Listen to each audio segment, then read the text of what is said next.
પાટણમાં રાધનપુર રામદેવ ટાઉનશીપમાં ફાયરિંગનો મામલો. રામદેવ ટાઉનશીપમાં ફાયરિંગ અને તોડફોડની ઘટના સામે આવી છે. રિટાયર્ડ જેલર કરશનભાઈ રબારીના ઘરે બની આ ઘટના.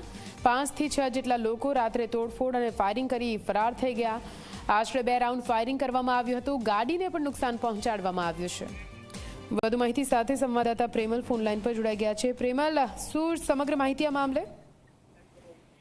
ચોક્કસ જે પ્રકારે રાધનપુર રામદેવ ટાઉનશીપ છે તેમાં રાત્રિ દરમિયાન 5 જેટલા ઇસમો ઘૂસી આવ્યા હતા અને જે રિટાયર્ડ જેલર છે કરશન રબારી તેઓના ઘર ઉપર ખુલ્લેઆમ ફાયરિંગ કરવામાં આવ્યું હતું, જેમાં 2 રાઉન્ડ ફાયરિંગ કરવામાં આવ્યું હતું. એક ઘર ઉપર ફાયરિંગ કરવામાં આવ્યું હતું અને બીજો તેઓની ઘરની બહાર જે ગાડી પાર્ક કરવામાં આવી હતી તેની પર ફાયરિંગ કરવામાં આવ્યું હતું. રાત્રિ દરમિયાન આ પ્રકારની ઘટનાને લઈને પોલીસ કાફલો પણ ઘટના સ્થળે પહોંચી જવા પામ્યો હતો. તો બીજી તરફ જે રીતે કહી શકાય કે જે ફરિયાદી છે કરશનભાઈ રબારી તેઓ દ્વારા પણ પોલીસ મથકે ફરિયાદ નોંધાવવા પામી છે, જેમાં 5 ઇસમોનો ઉલ્લેખ કરવામાં આવે છે. તો સાથે સાથે જે રાધનપુરની જે રામદેવ ટાઉનશીપ છે તેમાં હાલ તો ભયનો માહોલ જોવા મળી રહ્યો છે. જી બિલકુલ, આભાર પૂરી માહિતી માટે.